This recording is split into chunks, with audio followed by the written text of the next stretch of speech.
Hello my beautiful people, welcome back to my channel Mondal and Roy. আজকে তোমাদের সাথে share করবো শিমলাতে গিয়ে কোথায় থাকলাম আর কি করলাম। সবটা জানার জন্য কিন্তু ভিডিওটা দেখতে হবে শেষ অবধি। কিছুদিন আগে আমি আর মিস্টার রয় গিয়েছিলাম ঘুরতে হিমাচল প্রদেশ। বেশ কিছুটা ঘুরেছি হিমাচলের, বেশ কিছুটা এখনো বাকি আছে। ভেবে রেখেছি সেটা পরের বার যাব, কারণ একসাথে এতদিনে ছুটি পাওয়া যায় না। যেহেতু আমরা দুজনেই চাকুরিজীবী, তাই আমাদেরকে সবসময় ছুটির ব্যাপারটা মাথায় রেখেই সব প্ল্যানস করতে হয়। তো আমরা প্রথমে যেটা করেছিলাম সেটা হচ্ছে আমরা ফ্লাইট নিয়েছিলাম কলকাতা থেকে দিল্লি অবধি। দিল্লি থেকে আমরা চলে গেছিলাম, আমাদের গাড়ি ঠিক করা ছিল, আমরা গাড়িতে চলে গেছিলাম একদম সোজা শিমলা। কলকাতা থেকে দিল্লি যদিও 2.5 ঘন্টার সময় দেওয়া থাকে, আমরা কিন্তু পৌঁছে গেছিলাম প্রায় 2 ঘন্টার মধ্যেই। মানে আমরা 8 ঘন্টা আগেই পৌঁছে গিয়েছিলাম দিল্লি। আর দিল্লি থেকে শিমলা যেতে সময় লাগে প্রায় 13 থেকে 14 ঘন্টা। যদি রাস্তা ফাঁকা থাকে তাহলে 12 থেকে 13 ঘন্টার মধ্যে পৌঁছে যাওয়া যায়। কিন্তু এখন হয়তো তোমরা সবাই জানো যে রাস্তার অবস্থা খুব একটা ভালো না, কিছু রাস্তা তো বন্ধের কারণে বন্ধও আছে। আমরা যখন দিল্লি পৌঁছাই তখন প্রায় রাত 11টা। সব কিছু কমপ্লিট করে লাগেজ নিয়ে পার্কিং অবধি পৌঁছাতে প্রায় 11:30 পৌনে 12টা বেজে যায়।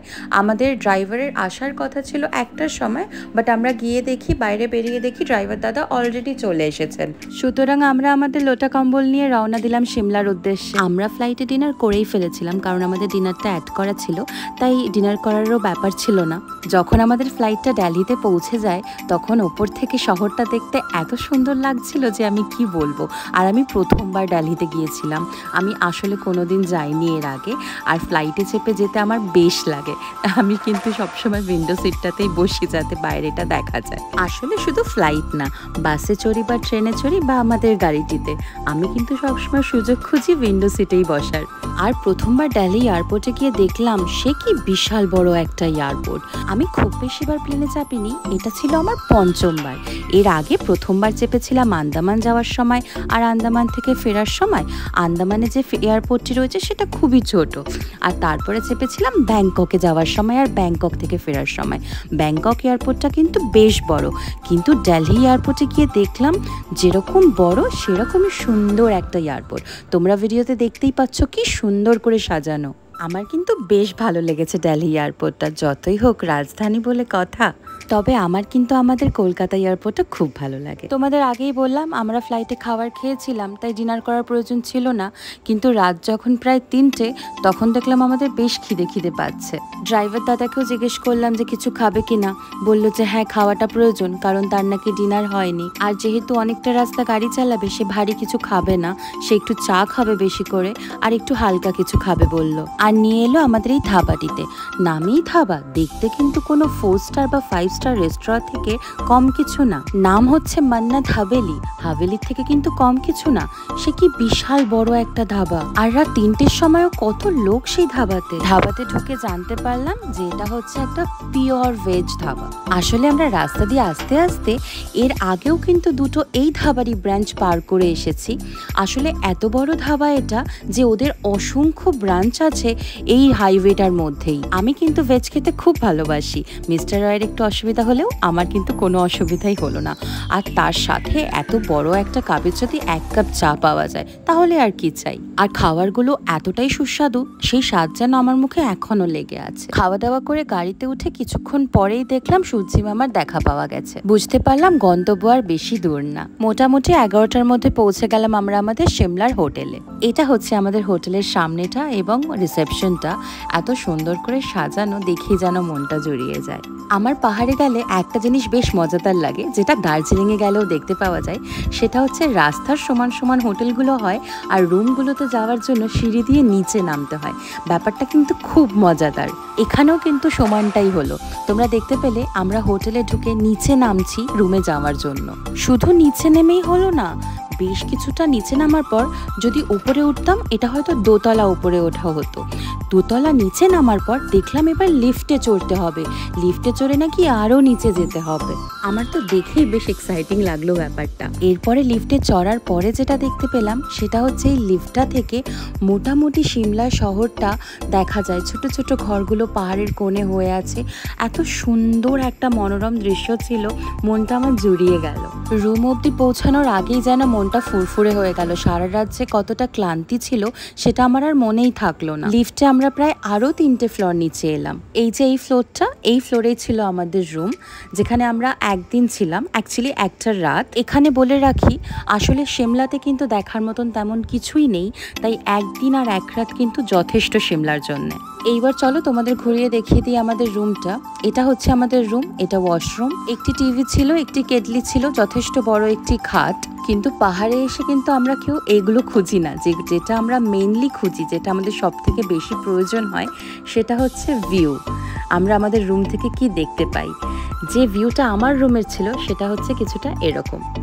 এত সুন্দর ভিউ, জানলাটা খোলার পরেই যেন মনটা জুড়িয়ে যেত। আমার জানলা থেকে আমি দেখতে পেতাম পুরো সিমলা শহরটা, ছোট্ট একটা শহর, আর কি সুন্দর একটা শহর। পাহাড়ে গেলে আমার বারবার চা দরকার হয়, আর রাস্তার ধারে যে মোমো বিক্রি হয় সেই মোমো।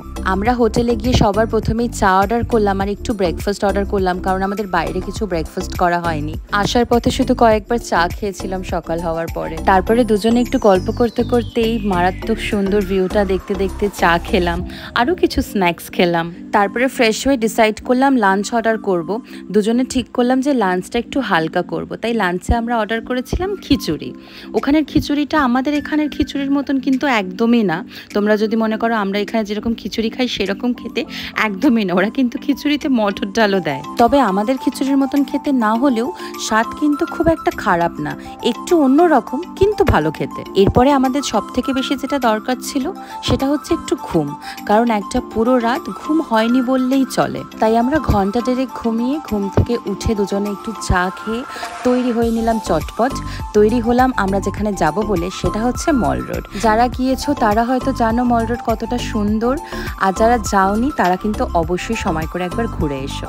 মল রোডে পৌঁছানোর পর আরও একটা ভারী অদ্ভুত জিনিস দেখলাম, বেশ ভালো লাগলো দেখে। পার্কিং থেকে কিন্তু লিফট রয়েছে মল রোডের ওপরে যাওয়ার জন্য। আমরা মল রোডে যাওয়ার জন্য কিন্তু দুবার লিফট চেঞ্জ করে তারপরে আমরা মল রোডে পৌঁছাতে পারলাম। খুব সামান্য ভাড়াতেই কিন্তু এই লিফট দুটি ব্যবহার করা যায়। এত লোকের ভিড় ছিল, এত সুন্দর জায়গাটিকে যেন উপভোগই করতে পারলাম না খুব একটা ভালো করে। অসম্ভব ভিড়, যেদিকে তাকাচ্ছি সেদিকেই যেন মানুষ গিজগিজ করছে। আর প্রচুর দোকান, নানান জিনিসের দোকান, জামা কাপড়, কানের, কি রিংস, বাচ্চাদের জিনিস, খাবার, নানান ধরনের জিনিসের দোকান। হেঁটে বেশ কিছুটা ওপরে গেলে পরে একটা ভিউ পয়েন্ট আর একটা খুব সুন্দর চার্চ। তোমরা ডান দিকে যে সিঁড়িটা দেখতে পাচ্ছ সেই সিঁড়িটা দিয়ে ওপরে উঠতে হয় চার্চটিতে যাওয়ার জন্য। এখানে মিস্টার রয় চুজ করে নিচ্ছে নিজের গাড়ি আর বাইকের জন্য কিছু কি রিংস। ওর কি রিংস গুলো খুব পছন্দ হয়েছিল, কিনেও এনেছে বেশ কয়েকটা। তবে হ্যাঁ, প্রত্যেকটা জিনিসের এত দাম। এই যে বাচ্চাদের খেলনাগুলো তোমরা দেখতে পাচ্ছ, এক একটা খেলনার দামই 70-80 টাকা করে, যেগুলো হয়তো তোমরা কলকাতাতে 30-40 টাকায় পাবে। তোমাদের যে চার্চটার কথা বললাম ওটা হচ্ছে সেই চার্চটা, আর এটা হচ্ছে ভিউ পয়েন্ট থেকে যে ভিউটা দেখা যায় সেই ভিউটা। হয়তো মোবাইলে এতটা ভালো করে বোঝানো যাচ্ছে না যতটা সুন্দর সামনে থেকে দেখতে লাগছিল। মোটামুটি পুরো মল রোডটাই ঘুরলাম। এবার রওনা দেবো হোটেলের দিকে। ডিনার হোটেলে বলাই আছে, হোটেলে পৌঁছে ডিনার করে শুয়ে পড়বো। সকালে আবার রওনা দেবো কাসোলের উদ্দেশ্যে। আর এইটা হচ্ছে সেই লিফটটা যার কথা তোমাদের কিছুক্ষণ আগে বললাম। হিমাচলে কিন্তু প্রত্যেকটা মিলের পর খুব সুন্দর একটা ডেজার্ট থাকে। আমি তো আবার মিষ্টির পোকা। এবার তোমাদের দেখাই সকালে ঘুম থেকে উঠে মর্নিং ভিউটা আমাদের রুম থেকে। আমার পাহাড়ে গেলে খুব বড় রুমের প্রয়োজন হয় না, খুব লাক্সারিয়াস হোটেলের প্রয়োজন হয় না। যেটা আমি সব সময় খুঁজি সেটা হচ্ছে জানলাটা খুলে যেন এরকম সুন্দর একটা দৃশ্য উপভোগ করতে পারি। পাহাড়ে এসে পাহাড়টাকে উপভোগ না করতে পারলে আর কি করলাম। যদি চোখটা জুড়িয়ে পাহাড়টাকে দেখতেই না পাই, তাহলে একটা খুব সুন্দর দামি রুমে থেকেই বা কি লাভ। তার থেকে বরং রুমটা ছোট হোক, কিন্তু জানলাটা খুলে যেন এরকম একটা দৃশ্য উপভোগ করা যায়। তোমরা যারা যারা সিমলা গিয়েছো তারা কিন্তু কমেন্ট সেকশনে এসে আমাকে অবশ্যই জানিও তোমরা কোন হোটেলে ছিলে আর সেখান থেকে ভিউটা কেমন ছিল। আর যদি খুব শিগগিরই যাবে ভাবছো, কোনো সাজেশনের প্রয়োজন হয়, তোমরা কমেন্ট বক্সে এসে তোমাদের প্রশ্নগুলো লিখতে পারো। এটা হচ্ছে আমাদের হোটেলের বাইরেটা। আজকের ভিডিও এখানেই শেষ করছি। আমরা হিমাচলে আর কোথায় কোথায় গেলাম সেগুলো আমি শেয়ার করব পরবর্তী ভিডিওগুলোতে। তোমাদের ভিডিওটা ভালো লাগলে কিন্তু অবশ্যই একটা লাইক করে দিও, আর আমার চ্যানেলে যদি নতুন অতিথি হও তাহলে সাবস্ক্রাইব করে দিও আমার চ্যানেলটি। খুব শিগগিরই দেখা হবে পরের ভিডিওতে।